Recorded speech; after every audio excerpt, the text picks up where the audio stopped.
¿Qué fue lo que realmente emergió de las aguas del Pacífico aquel día? En este video revelamos la verdad sobre el aterrizaje de la misión Artemis II que la NASA intentó ocultar. Todos vimos las imágenes del amerizaje, los 3 paracaídas rojos y blancos, la cápsula Orión balanceándose en las olas y la supuesta alegría de una misión cumplida. Pero hay algo en esas fotos que no encaja. Si miras fijamente los ojos de los astronautas en su primera aparición pública, entenderás que, aunque sus cuerpos regresaron, lo que habita en ellos ahora es una carga que nadie debería soportar. La misión Artemis II fue vendida como el triunfo definitivo del ingenio humano, el regreso glorioso a la vecindad lunar, pero mientras el mundo celebraba, en el centro de control de Houston se desataba el pánico. Existe un informe técnico, clasificado bajo el nivel de seguridad Umbra, que detalla que la cápsula Orión no regresó vacía. Los micrófonos internos captaron algo que la NASA ha intentado borrar de cada servidor, una serie de registros que sugieren que la tripulación no estuvo sola en la cara oculta, pero no por motivos alienígenas, sino por algo mucho más terrenal y peligroso, algo que no se te pasaría por la cabeza jamás. Prepárate, porque hoy vas a descubrir que la cara oculta de la Luna no es solo un lugar geográfico. Es el escenario de un hallazgo que la administración prefiere enterrar antes que admitir que han perdido el control de la misión más cara de la historia de la humanidad. La historia oficial, esa que se enseña en los boletines de prensa y se archiva en Wikipedia, dice que el regreso fue de manual. Nos vendieron una reentrada perfecta, un escudo térmico que aguantó las temperaturas infernales de 2700 grados Celsius sin inmutarse, y un amerizaje milimétrico en el punto exacto del Océano Pacífico. Pero la perfección es, a menudo, el mejor escondite para una anomalía. Los registros de radar del USS San Diego, el buque anfibio de la clase San Antonio encargado de la recuperación, muestran una inconsistencia física que los ingenieros de alto nivel de Lockheed Martin todavía no logran explicar en sus reuniones a puerta cerrada. Hablemos de física pura. Durante los últimos minutos del descenso crítico, justo en esa ventana de tiempo donde la cápsula se convierte en una bola de fuego, antes de que se desplegaran los paracaídas principales, la cápsula Orión experimentó una variación de masa súbita e inexplicable. Según los sensores de presión barométrica y la telemetría de estado sólido recuperada de los servidores espejo en la Agencia Espacial Canadiense, quienes, por cierto, guardan una copia de seguridad que la NASA no puede manipular directamente la nave, aumentó su peso en exactamente 184 kilogramos. Piénsalo un segundo con frialdad. En el vacío absoluto del espacio, o incluso durante la fricción violenta de la reentrada atmosférica, nada aparece mágicamente dentro de una cabina sellada herméticamente. Estamos hablando de una estructura diseñada para ser un búnker impenetrable. No hubo filtración de agua, porque el evento ocurrió a 10.000 pies de altura, mucho antes de tocar el océano. No hubo fallos en el sistema de combustible RCS que justificaran ese desplazamiento de peso, ya que los tanques de hidracina estaban casi vacíos. Fue un peso muerto, una carga física añadida de forma instantánea, como si algo o alguien hubiera sido depositado en el inventario de la nave en el último momento posible. Pero lo más inquietante no es el peso en sí, sino la reacción ante él. Cuando los buzos de la Marina, los Navy SEALs especializados en recuperación, llegaron a la cápsula, la orden que recibieron por sus auriculares tácticos no fue la habitual de bienvenidos a casa. No hubo gritos de júbilo ni felicitaciones por radio, eso pasó después. Pero antes de la felicitación, se escuchó algo que la NASA ocultó, una voz gélida, distorsionada por el cifrado, desde el Comando Central en Houston, protocolo de contención activa, código Sierra 9. Nadie se acerca a la escotilla hasta que llegue el equipo de materiales especiales del Departamento de Energía. ¿Por qué el Departamento de Energía? ¿Qué hace una agencia encargada de armas nucleares y residuos radiactivos liderando el rescate de una misión de exploración espacial? Los astronautas permanecieron encerrados 2 horas más de lo previsto dentro de esa cápsula asfixiante, balanceándose en el mar, a pesar de que el protocolo de salud dicta una extracción inmediata para evitar el síndrome de desadaptación gravitatoria. Mientras tanto, las cámaras de la NASA en el streaming oficial pasaron a un plano general lejano, desenfocado. Según los termómetros infrarrojos de los drones de vigilancia, la cápsula emitía un calor residual que no coincidía con la fricción atmosférica. No era calor de reentrada, era calor metabólico o industrial. El interior de la nave estaba siendo utilizado para algo más que proteger a la tripulación. Estaba procesando, estabilizando o quizás ocultando una carga que no figuraba en ningún inventario oficial presentado ante el Congreso de los Estados Unidos. Imagina por un momento que la persona que aparece en esta historia fuera alguien de tu familia. ¿Cómo te sentirías sabiendo que el gobierno prefiere dejar a un ser querido encerrado en una caja de metal hirviendo solo para proteger un secreto de 184 kilos? Para entender qué son esos 184 kilos, tenemos que retroceder en el tiempo. Justo a esos minutos de oscuridad radial cuando la cápsula pasaba por detrás de la Luna. Gracias a una filtración de un analista de señales de la estación terrestre de White Sands, un hombre que sacrificó su carrera y su libertad por una copia de seguridad encriptada, hoy podemos reconstruir lo que se escuchó en el canal privado de la tripulación durante esos 14 minutos de silencio absoluto en la cara oculta. Olvídate de las películas de ciencia ficción. No hubo gritos de terror ante una entidad desconocida. Lo que hubo fue algo mucho más escalofriante por su frialdad: una transacción. Una operación logística ejecutada con precisión quirúrgica. En la grabación filtrada, que ha sido sometida a limpieza de ruido blanco, se oye a Reid Wiseman, el comandante de la misión, mantener una conversación que suena más a una entrega de suministros en una zona de guerra que a una exploración científica de vanguardia. Se le escucha decir, con una voz despojada de cualquier emoción: la extracción en el sector Shackleton se ha completado con éxito. El balance de masa es positivo. Repito, positivo. Aseguren los contenedores de plomo bajo los asientos secundarios. Iniciamos fase de sellado térmico para la carga. De fondo, en el espectro audible de la cabina, no hay estática espacial. Hay un zumbido eléctrico constante, una interferencia rítmica de baja frecuencia que los expertos en acústica forense han identificado como la firma sónica de un taladro de percusión de alta frecuencia, diseñado para operar en condiciones de vacío extremo. ¿Qué estaban perforando en la Luna? ¿Y por qué lo hacían en el sector Shackleton, una zona conocida por sus depósitos de hielo perpetuo, pero también por algo mucho más oscuro? Documentos desclasificados de misiones robóticas previas, que pasaron desapercibidos para el público general, sugieren que en el polo sur lunar no solo hay agua. Existe un depósito de helio, 3 con una pureza geométrica imposible, un isótopo que podría alimentar reactores de fusión nuclear y resolver la crisis energética de la Tierra para siempre.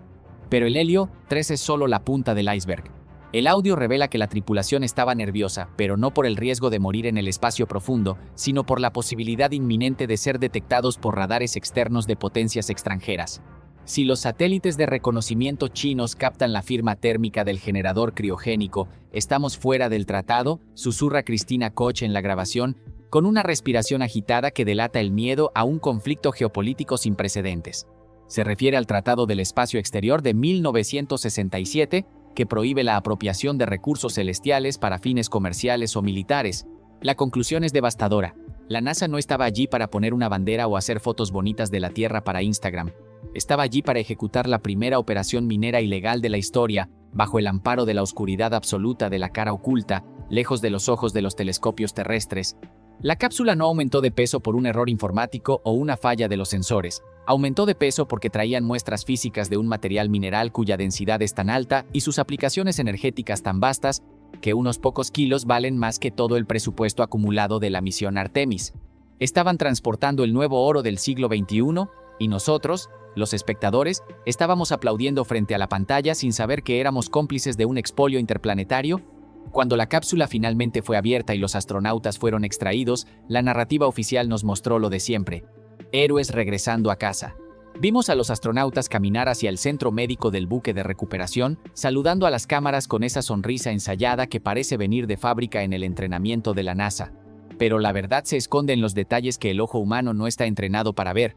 Si aplicas un análisis forense de movimiento a esos fotogramas, si analizas la microexpresión facial de Victor Glover, notarás algo perturbador. Sus pasos son mecánicos, rígidamente coordinados, como si estuvieran siguiendo una coreografía aprendida bajo una inmensa presión psicológica. Lo más revelador son sus ojos. Sus pupilas están dilatadas de forma antinatural, una condición conocida como midriasis persistente, a pesar de estar bajo el sol directo del Pacífico, que debería haber contraído sus iris de inmediato. Esto no es un efecto de la falta de gravedad. Es un síntoma claro de la administración de fármacos bloqueadores de dopamina o de un estrés postraumático inducido por un interrogatorio táctico. Ese día se activó el protocolo Threshold, umbral. En los manuales clasificados de seguridad nacional de los Estados Unidos, este protocolo se reserva exclusivamente para situaciones donde la tripulación ha estado expuesta a información o materiales que comprometen no solo la seguridad nacional, sino la estabilidad económica global. No se les aisló por miedo a virus lunares o bacterias desconocidas. Esa es la excusa de los años 60 que ya nadie se cree. Se les aisló para ser sometidos a un proceso de debriefing agresivo por parte de agentes de la inteligencia corporativa, personal que no responde ante el Congreso, sino ante los contratistas de defensa que financiaron la tecnología de la Orión. ¿Por qué se prohibió terminantemente que los astronautas hablaran con sus familias durante las primeras 72 horas? Ni siquiera una llamada corta. La versión oficial habló de pruebas médicas rutinarias para monitorizar la densidad ósea. La realidad es mucho más siniestra. Tenían que sincronizar sus historias hasta la última coma. Se les sometió a un proceso de desensibilización cognitiva para borrar cualquier rastro de duda moral sobre la procedencia de la carga de 184 kilos. Tenían que olvidar que fueron mineros y recordar que fueron exploradores. Pero hay testigos que la NASA no pudo silenciar a tiempo. Uno de los técnicos de soporte vital que ayudó a extraer los asientos de la cápsula en el hangar restringido del USS San Diego, reportó algo inquietante a su supervisor antes de ser trasladado repentinamente a otra base en Guam. El interior de la Orión no olía a espacio ni a aire reciclado.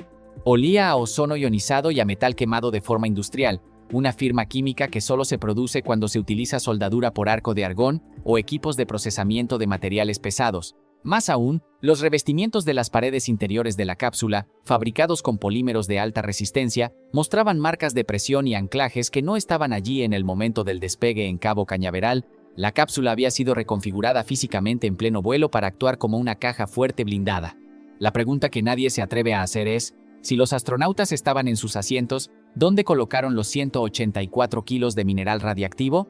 La respuesta está en la estructura misma de la nave, que regresó con microfracturas de estrés que sugieren que transportó un peso mucho mayor para el que fue diseñada estructuralmente. Solo hay el océano profundo y el secreto mejor guardado del gobierno estadounidense, el primer contrabando espacial de la historia. Hay un último fragmento de evidencia, un audio residual captado apenas 45 segundos antes de que la cápsula tocara el agua y los paracaídas se soltaran. Houston juró ante el comité del Congreso que se trataba simplemente de una interferencia de radio de un barco pesquero coreano que navegaba cerca de la zona de exclusión. Pero al limpiar el audio con filtros digitales de última generación y aislar las frecuencias de voz humana, lo que emerge es una sentencia que hiela la sangre. Se escucha la voz de un controlador senior en el Johnson Space Center diciendo en un canal de ultra alta frecuencia: Operación Shadow completada. Los activos están asegurados. El balance de la deuda ha sido restaurado. Procedan con la descontaminación de nivel 5. ¿A qué deuda se referían? Esta es la pregunta que nos quita el sueño. ¿Era el pago por una tecnología de propulsión que ya estamos usando en secreto sin saberlo? ¿O era el precio de mantener el dominio absoluto de los Estados Unidos en el espacio profundo frente a la expansión agresiva de otras potencias que también han detectado algo en la Luna? Lo que ocurrió realmente en esos 14 minutos de sombra en la cara oculta no fue un descubrimiento científico para los libros de texto. Fue el primer robo a gran escala cometido fuera de nuestro planeta. Un robo que nosotros, tú y yo, pagamos con nuestros impuestos, con el esfuerzo de millones de trabajadores, pero cuyos beneficios, una energía limpia y barata que podría acabar con la pobreza, nunca veremos, porque ya están bajo llave en los sótanos de una corporación que ni siquiera conocemos. La misión Artemis II no fue el regreso a la Luna, fue el inicio de la era de la piratería espacial corporativa donde la ciencia es solo el disfraz de la codicia. La NASA sigue retrasando Artemis III, 1 año, 2 años, dicen que son los trajes espaciales, dicen que es el presupuesto de SpaceX, pero la realidad es mucho más cínica. Están aterrados de que la próxima misión, que será monitoreada por agencias de todo el mundo, revele las cicatrices de la excavación que Artemis II dejó en el cráter Shackleton. Mira la Luna esta noche. No es solo un satélite romántico, es la caja fuerte más grande del sistema solar y la llave la tienen unos pocos que no tienen ninguna intención de compartir el botín. Dime en los comentarios, ¿crees que los astronautas que vemos hoy en las noticias son los mismos que despegaron? ¿O el peso de lo que saben los ha convertido en personas distintas? ¿Fue la carga de 184 kilos? ¿Un error de cálculo? ¿O el precio de nuestro próximo gran salto? No busques respuestas en las versiones oficiales. La verdad está en el silencio absoluto que sigue al amerizaje. Pero ten cuidado, porque cuando empiezas a analizar los datos empiezan a analizarte a ti. Mañana volvemos con más sobre la misión espacial más importante del momento. Y recuerda, cuando te acercas demasiado a la cara oculta, la señal siempre tiende a desaparecer.